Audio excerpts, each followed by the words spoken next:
Last week, I shared with you a video where I showed the process of creating my latest beaded object, Unicornia, very creative name for my little unicorn cow right here.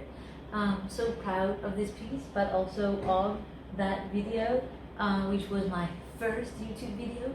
Thank you.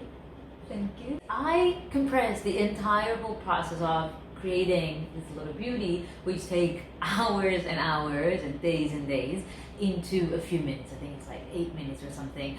So saving you the tedious, laborious, boring process of actually sitting there for hours and hours and hours and doing this. I mean, I don't think it's tedious or boring or laborious. In fact, I think it's very fun and I love it.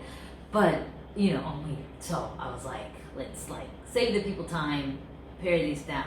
Since publishing that, I have learned two things from the comments you guys have sent me. One, you're weird too, because number two, you want to see the slowed down, real-time process of what I'm doing and how I'm doing it. The answer to that request would be no, because I was so sure, 100% positive that I knew what you wanted to see.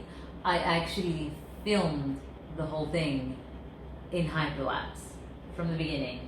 So I cannot now slow it down to show you. Sorry. What I can do and I will do is as I keep working, the next beaded object I do, I will do that. Like some of you had really good suggestions about showing the actual technique in different parts. One of you made very insightful remarks about slowing down at the beginning of each section or new material or new technique and showing a few moments of that, how it's actually done, and then speeding up to show kind of the repetition and progress. You guys, smart people out there. And like I said, I will do that, but not today. And the reason real quick is just because I'm currently working on a very large beading project. I'm doing this because I'm planning to show you a little bit of it. I can't show the whole thing. I think I can put an inlay, and if not, I'm just gonna stay with this weird hand movement in the video. But yeah, so my workspace isn't set up to do a beaded object right now because I'm not rich and famous yet. So I don't have sprawling workspace where I can have different projects happening at once. So we're not gonna do a beaded object today. What we are gonna do is go to the second most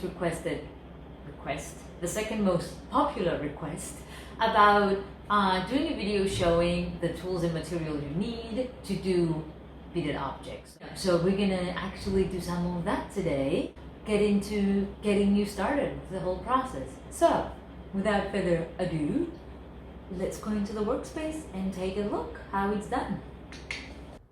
Okay, so here we are at the studio, which basically means just a space on the table. So let's look at the material you need to get started. So first things first, obviously you need an object to bead. I have one here that's a little bit started. I'd like to get objects from flea market, secondhand market, or maybe something like the dollar store, although I really do prefer flea markets and secondhand type things, only because I like the idea of recycling something, upcycling it in fact. So something that's kind of past its prime, not really wanted, kind of out of fashion now, you get it and you give it new life, you put some bead magic on it, make it pretty again, make it into a piece of art, make it something completely different. And what I look for when I go to these flea markets, I look for items that have interesting shapes and lines and curves and things I can play with and things I can kind of imagine looking nice when I do some beading on them. So yeah, you need to find your object first. And then the second thing you're going to need is beads. Seed beads for the most part. I really like to use number 11 seed beads. If you want to go with larger beads like a size 8 or 6, you're going to lose some finesse unless you're really working on a very big piece like a statue type, which, obviously you have a lot more room to play with and cover. But for these kind of hand size, whatever you would call these type pieces, I think size 11 works really well. Smaller would probably just be I mean, you can play with it, and I'll show you like other stuff I use that are smaller, but yeah, this is a good size to start to the majority of the work. Now, I really like to use Czech beads, especially Preciosa Czech beads. The reason is that, one, the quality is good. Now, Czech beads are kind of like rounded out at the corners, and they give this very, when you put them in rows, they give this very organic, nice feel. There are other seed beads, like I'm sure when I bought this, it probably said Czech beads. They're not Preciosa, and the reason I'm saying this is, and I don't know how much you can see it from this angle. Maybe I'll try bringing a couple. I don't know if they can be in focus. They are a little bit more squarish than the actual Preciosa, but they're still kind of rounded at the corners, which I like. Now, Czech beads also have certain, even though they're all the same size for the most part, if you look at them closely, you'll see that there's actually some differences. Some of them are a little bit fatter than others. I don't know if we can see this now that they're all together like this. But what that allows you to do is, when you do your objects and you get into corners and tough spots and you get into the end of a row, it allows you to find like a thinner one and put it in that space to cover it, so you don't end up with any empty spaces, or a fatter one and just kind of like have it take up the whole space there. You can buy the beads on hanks, obviously, if you buy larger quantities, and you can buy them in little, you know, tubs or bags or whatever. I don't really use Japanese seed beads, because those are very symmetrical and it's hard to do this kind of maneuvering through the spaces, and also they give a very different look. I like them a lot for bead weaving and for tapestry, because they're very straight lines, you know. They're kind of like, they give a very strict, a very different look. But you can experiment with it. If you might use it for a specific, you know, a specific effect you're going. But yeah, they could be good. Okay, so sorry, I had to fix that. So we said your objects, your seed beads, of course, any color you want, right? You'll also probably want to use different types of beads to create style, to create accents, to create some interest. So we've got crystal pearls here, right? Obviously, you can use different sizes depending on your projects. And you can see, like with these beads, something like this might end up being really big, unless that's the effect you're going with. You might want to go for something like the 3-4 millimeter ones that are smaller, and you can integrate them with the beads. Crystals, I love shine. I love me some bling bling. So I use a lot of cup chain crystals. These are really easy to cut, by the way, with just scissors. I thought I might need pliers, but it's easy. I'm not sure what these guys are called. I just saw them at one bead store I went. I think it's something, it's chain, diamond cut chain maybe, or something like that. But they're almost like little pearls. They don't feel like pearls, but they're, you know, pearl shaped on a string, and I like to use that to create sections, different shape beads, right? These are just some, I don't know, triangle ones that I found, and these little dagger guys. This can be fun in like corners and making connections and things like that. Cabochons, right? Anything that's a flat back, because you want it to be able to stick onto your project, obviously. Flat back crystals. I like using Swarovski crystals. Same thing with my pearls, actually, which, you know, the crystal pearls, not plastic ones, because they don't look nice. And, you know, Swarovski calls them something like crystal passion, which sounds very nice, but, you know. But yeah, I really like incorporating crystals. So these are 4 millimeter ones, and these tiny ones are 2 millimeter ones, and I've actually used smaller ones. So anything you want, basically, to accentuate, anything you have at home, anything you see at the bead store and you buy, you can play around and incorporate it with. So that's in terms of like beading material. The other thing you're gonna need is thread and needle. This is a nylon thread for beading, which is good. They're a little bit better, a little bit stronger than the regular thread you get for, you know, for sewing clothes and things. It's worth getting that. It's not necessary, to be honest, but it is a nice, thick, strong thread. And then in terms of needles, you do want beading needles, because they're very long. Like a sewing needle will be about this size, and that's going to be really hard for you to bead. But you don't need it, and in fact, you don't want it to be very thin. Like you don't need a 13 beading needle, sorry, or anything like that, because you want it to be strong. Like these, I don't know if they're 10s, but these are quite strong and thick, right? So there's some grab to them when I have them in my hand. And because the way you're going to use this is to pick up beads, right, that you want to put on an item. So you want to have space. You want a big needle that you can work with. So you want to do this. You want to put right, beads on your thread, on your needle, and then you're gonna have your thread and you're gonna thread them. And basically what you're trying to do with the needle and thread is create a similar effect to when you buy beads on hand. This is nice because it's already threaded, so obviously I can just cut the end and I'm ready to like start gluing this onto my piece. Having said that, there are times where you're going to want to take these out of their threads and combine them with different colors. So what you do is, let's say we had this little guy here and we're going to put the next row. I would put glue. You put this right there, right? You hold it a little bit until the glue just sets. You know, it only takes a few seconds there, and then you pull it and you pull the thread out and all the beads stay there in a nice neat row. Now that's great for large areas, right? Like I just shown you, but let's say you see how when I do one row here, I've got this little space between his mouth line and what I put the red. Let me bring this a little bit closer. When I put the red and between his mouth line, and what you want to do in there, you're not going to be able to cover all of that space by just stringing beads and putting them through. So what you actually want to do, which brings us to the next part, the next tool you need is have tweezers on hand, and you're going to pick up. You're going to put your glue and then you're going to pick up seed beads with the tweezer. Yes, with the tweezer, and come in here and glue them in that space so you can move them around and get them to the right spot that you want. One thing to note about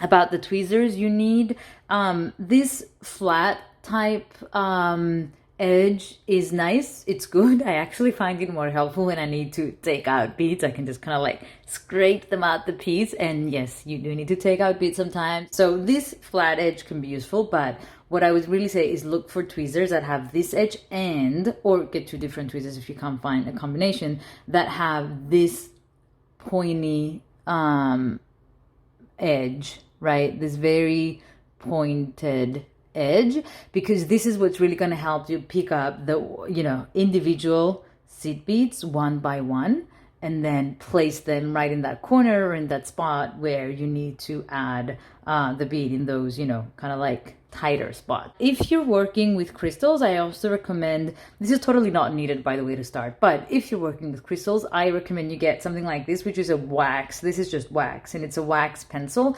I actually got it from a store on Etsy that sells these kind of crystals, but for beauticians, people who do nails. You know, you can get like little crystals put on your nails, because, and what you do is you just, you know, you basically just, oh, let me do this. You basically just do that, right? So it kind of glues the little crystal gets glued. I mean, it's not really glued, but you know what I mean, gets stuck onto the wax, and then you just, well, this isn't going to stay, but then you would just, you know, put it onto your onto your item, right? And there would be glue there, and so obviously the glue would stick it. But there you go, you can see that I just picked that up and put it down. So yeah, if you do want to work with crystals, it'll be good to find one of these. I'm going to leave the names, by the way, of all of these tools underneath. And then the other the other thing that I recommend in terms of working are these bead mats, right? These are kind of like furry feeling bead mats. Just any bead store, bead supply stores will have them. I've seen people working out of plastic trays or just like directly onto the table. I really don't know how you guys do it. I'm constantly like in amazement because I lose my beads. They just, when you are on a flat surface, like a totally flat, and flat's not the word I want. When it's this type of surface or a plastic surface, beads just run everywhere. Like these are glass beads, so you know the glass will just slide and goes everywhere. And I find it very hard to pick them up with a needle. When I have this mat, something soft underneath, I find it much easier to just push into it, right, and pick up the beads. And even if they jump like the first one did, they don't, you know, run everywhere. They're just, you know, you see, it's like, yeah, okay, they'll run a little bit. See how that one just went down because it hit the table. But they don't, you know, they don't run away from you. So I cannot work without a bead mat. So I recommend, if you're like me, I definitely recommend one. The other thing that is 100% necessary is, of course, your glue, right? So how are you going to glue your little beads onto the actual item? I use, and I really like, Allene's quick dry tacky glue. I get it from Amazon. This is basically a white craft glue, and that's what you want. If you can find it quick dry, then that's the best, because it really helps you work. You know, you don't have to wait for like minutes for the beads to dry. So you put it down, and it doesn't dry completely, but you put it down, you put a row of beads as we shown before, and it sticks enough that you can pull your string out and you know, with no issues. It takes a while for it to stick, to dry completely, and when it does, it's really strong. The other good thing is that in that intermediary space, when it's a little bit malleable still, you sometimes you can use that malleability to kind of like move some beads around where you to the exact place where you want them. Another good thing about this one is that it dries transparent, which means that even if you have a little bit of glue coming up in between your beads, once it's dry, it's not going to show. I recommend you always try to work cleanly, meaning without like a lot of glue spreading out over your beads and kind of like sloshing everywhere, because even though it's transparent, you can, you know, it creates this layer, and it takes away some of the shine of the beads. It makes them look dull because there's this transparent layer on top. So obviously working clean is what you always want to do, but a glue that dries transparent is a lot more forgiving and a lot better to use. And then finally, the other thing I'm going to note, just in case you cannot find this specific glue, this is a water-based glue, and it's non-toxic. So it means it doesn't stink. It means it's pretty, like, there's no smell to it. So it's not going to make you dizzy or make you feel bad or like harm you, which is the most important thing when you're working, because you will be working with this for hours if you really got like this craziness about beads that I do. Now this is how it comes. I like the big bottles because, you know, I get a lot of it, so it's a little bit more cost effective. This is too big to be working from, and you squirt the glue out of this. It's just, it comes out, there's too much glue, and you end up, and that's when your work really isn't clean, because you put the beads, they just gotta, you know, just squirts everywhere, and it doesn't really look very nice, and it's not very nice to work with. So what I recommend is that you go find a smaller bottle. So this is another glue. I haven't actually used this, but this is what I would do. I would find smaller glues, and I would empty them and then just pour that glue in here, so you can use with a smaller, you know, a smaller opening, and just go line by line and you know, be able to work in nice neat rows. Another thing you can do if you can't find anything like this is maybe find something like this plastic cones, which I used to have a metal one. I don't know where it came from. My boyfriend got it for me, but I'm realizing that also this may be harder to find. So I don't know. I'm just giving you options based on what you have available. And basically what you do, you want to find something that you can put on top, so you can make that. And this actually wouldn't go on top of this. It's too small. But let's see if these are a little bit bigger. I think they're all the same. So yeah, they are. So something that will go on top of this and give you a thinner opening, but usually just, you know, usually you can find something like this, and the size is pretty good, and it's also easier to work with something smaller than having to like work with this whole bottle, which is, you know, quite heavy, especially when it's full. So yeah, that's what you can do in terms of glue. Now, final thing I'm going to mention in terms of tools and material, but I want to say first, this is by no means necessary, and I don't want this to stop you. I didn't have this tool for at least a year into doing beaded objects, so this is just a nice to have, but that's all. So, and what that is this air pen by Sugar Veil. So it's got this little pump that pumps air, and this is the actual air pen. And the way it works is that it comes with these syringe-like parts. So this comes off, I fill it with glue, it has a little cap. It's gonna make a lot of noise, by the way, sorry, but I'm just gonna turn it on to show you, right? It really pushes air into this, and then when you work it like this, you close this, and it's not gonna do it now because I haven't used it in a while, and this dry glue, but you just, you know, you draw lines basically with these of glue. It's really nice. It does do neat lines and it's easy to work with. If you ever get to the point where you're doing a lot of this, a lot of hours, it's probably something worth investing in, but it's not cheap. And like I said before, you don't need it. I was working with these guys for over a year and they work just fine. So that's what we need in terms of tools and material. I might do this object next. This was actually started by my boyfriend over a year ago, more, what am I talking about? Like over a year and a half ago, when I first started experimenting with beaded objects.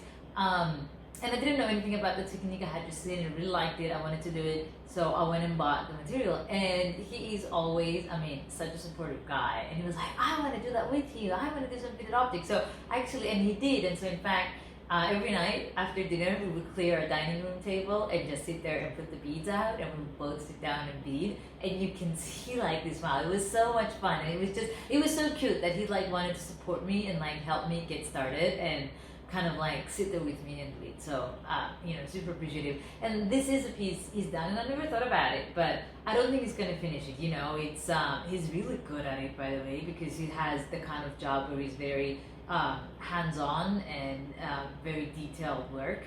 But what I'm thinking actually now is that I'm gonna ask him if it's okay, if he's not gonna finish this, and I might just pick up where he left and finish this, which was going to be actually a lot of fun because this piece probably doesn't look like how I would have started, but this can also be very fun and creative. Finding, and this is what you do with these pieces, you find something and you go from there. You find an inspiration, you find an angle, and then you go from there. So I might ask him if he doesn't mind me finishing his little frog. So it's kind of like do some magic on it and make it a magic frog. And now that I'm thinking about it, I can you know, this can be my prince frog, my frog prince, my prince frog.